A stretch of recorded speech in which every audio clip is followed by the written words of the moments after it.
આમ તો આપણને સૌને જે રીતે ખ્યાલ છે તે મુજબ રાજ્યમાં સ્થાનિક સ્વરાજ્યની જે ચૂંટણીઓ છે તે હાલ પૂર્ણ થઈ ગઈ છે. મહાનગરપાલિકા, નગરપાલિકા, જિલ્લા અને તાલુકા પંચાયતની આ ચૂંટણીમાં ભારતીય જનતા પાર્ટીનો ભગવો એવો તે લહેરાયો છે કે રાજ્યની અનેક બેઠકોમાં થઈને 5,588 વિપક્ષી ઉમેદવારોની ડિપોઝિટ જપ્ત થઈ ચૂકી છે. ત્યારે તમને પણ થતું હશે કે શું હોય છે આ ડિપોઝિટ? ચૂંટણીમાં ડિપોઝિટ તરીકે ઉમેદવારે કેટલી રકમ ભરવાની હોય છે? અને હા, આ વખતે સ્થાનિક સ્વરાજ્યની ચૂંટણીમાં કયા પક્ષના કેટલા ઉમેદવારોની ડિપોઝિટ જપ્ત થઈ છે? તો આવો આ તમામ બાબતો વિશે જાણીએ. નમસ્કાર, આપ હાલ વાત ગુજરાતી જોઈ રહ્યા છો અને આપની સાથે હું છું કૃપાલસિંહ જાડેજા. ગુજરાતની સ્થાનિક સ્વરાજ્યની ચૂંટણીમાં જ્યારે અનેક ઉમેદવારોની ડિપોઝિટ જપ્ત થઈ છે, ત્યારે ચૂંટણીમાં ડિપોઝિટને લઈને આજે વિગતે ચર્ચા કરીએ વાત ગુજરાતી પર. હાલ જોઈએ તો ગુજરાતમાં આકરા ઉનાળે અને તપતા તડકે યોજાયેલી આ મહાનગરપાલિકા, નગરપાલિકા, જિલ્લા અને તાલુકા પંચાયતની ચૂંટણીના પરિણામો ભાજપ માટે ટાઢક લઈને આવ્યા છે. કારણ કે સ્થાનિક સ્વરાજ્યની ચૂંટણીના આંકડા જોતા એવું લાગે છે કે આ વખતે જનતાએ વિપક્ષને વોટ નહીં પણ ખોટ જ આપી છે. કારણ કે આ ચૂંટણીમાં કોંગ્રેસ અને આમ આદમી પાર્ટીની હાલત એવી કફોડી થઈ છે કે બેઠકો જીતવી તો દૂરની વાત, પરંતુ ઉમેદવારો પોતાની ડિપોઝિટ પણ બચાવી શક્યા નથી. ત્યારે આપને થતું હશે કે શું હોય છે આ ડિપોઝિટ? તો આપને જણાવી દઈએ કે ચૂંટણીમાં કોઈ પણ ઉમેદવારને ફોર્મ ભરતી વખતે એક નિશ્ચિત રકમ જમા કરાવવી પડે છે, તેને ડિપોઝિટ કહે છે. જો કે ભારતના બંધારણમાં સીધી રીતે ચૂંટણી ડિપોઝિટ વિશે ખાસ ઉલ્લેખ નથી, પરંતુ representation of the people act 1951ની કલમ 34 હેઠળ ડિપોઝિટની જોગવાઈ કરવામાં આવી છે અને આ નિયમો ઇલેક્શન કમિશન ઓફ ઇન્ડિયા દ્વારા અમલમાં મુકાયા છે.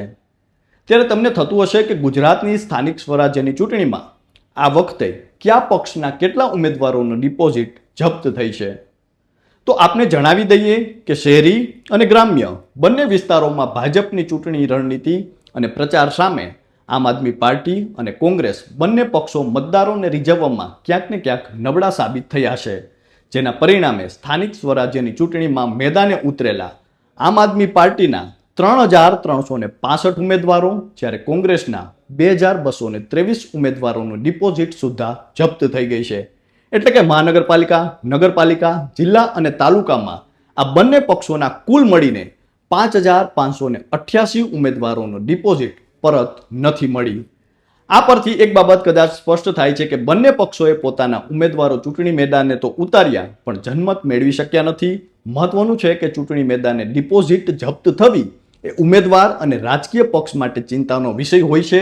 કારણ કે ચૂંટણી ડિપોઝિટ ફક્ત એક રકમ જપ્ત થવી નથી, પરંતુ એ દર્શાવે છે કે જનમત છે તે ખૂબ ઓછો છે. હવે તમને થતું હશે કે ચૂંટણીમાં કોઈ ઉમેદવારની ડિપોઝિટ ક્યારે જપ્ત થાય છે? તો હાલ જ્યારે આપણે સ્થાનિક સ્વરાજ્યની ચૂંટણીની વાત કરી રહ્યા છીએ, ત્યારે તેને અનુલક્ષીને રાજ્ય ચૂંટણી પંચનો નિયમ છે કે જો કોઈ ઉમેદવારને કુલ માન્ય મતોના 1/6 ભાગ એટલે કે અંદાજિત 16.66% કરતાં ઓછા મત મળે છે તો તેની ડિપોઝિટ જપ્ત થઈ જાય છે. મહત્વની વાત એ છે કે હાલમાં યોજાયેલી સ્થાનિક સ્વરાજ્યની ચૂંટણીમાં 5,000થી વધુ ઉમેદવારો 10% મતોનો આંકડો પણ સ્પર્શી શક્યા નથી. ચૂંટણીમાં ડિપોઝિટ તરીકે ઉમેદવારે કેટલી રકમ જમા કરાવવી પડે છે? તો સ્થાનિક સ્વરાજ્યની સંસ્થામાં જિલ્લા પંચાયતની બેઠક પર સામાન્ય પુરુષે 4,000 રૂપિયા, તો મહિલા, ઓબીસી, એસસી અને એસટીએ 2,000 રૂપિયા. તાલુકા પંચાયતની બેઠક પર સામાન્ય પુરુષે 2,000 રૂપિયા, જ્યારે મહિલા, ઓબીસી, એસસી અને એસટી ઉમેદવારે 1,000 રૂપિયા. આ ઉપરાંત જો નગરપાલિકાની વાત કરીએ તો તેમાં સામાન્ય પુરુષે 2,000 રૂપિયા અને મહિલા, ઓબીસી, એસસી અને એસટી ઉમેદવારે 1,000 રૂપિયા, જ્યારે મ્યુનિસિપલ કોર્પોરેશનમાં સામાન્ય પુરુષે 3,000 અને મહિલા, ઓબીસી, એસસી અને એસટી ઉમેદવારે 1,500 રૂપિયા ડિપોઝિટ તરીકે જમા કરાવવા પડે છે. હવે ત્યારે તમને થતું હશે કે ચૂંટણી લડવા માટે ડિપોઝિટ શા માટે? તો વધુમાં વધુ ગંભીર ઉમેદવારો ચૂંટણીમાં ઊભા રહે અને બિનજરૂરી ઉમેદવારી રોકવાના ઉદ્દેશથી ડિપોઝિટનો આ નિયમ છે તે અમલમાં મુકાતો હોય છે.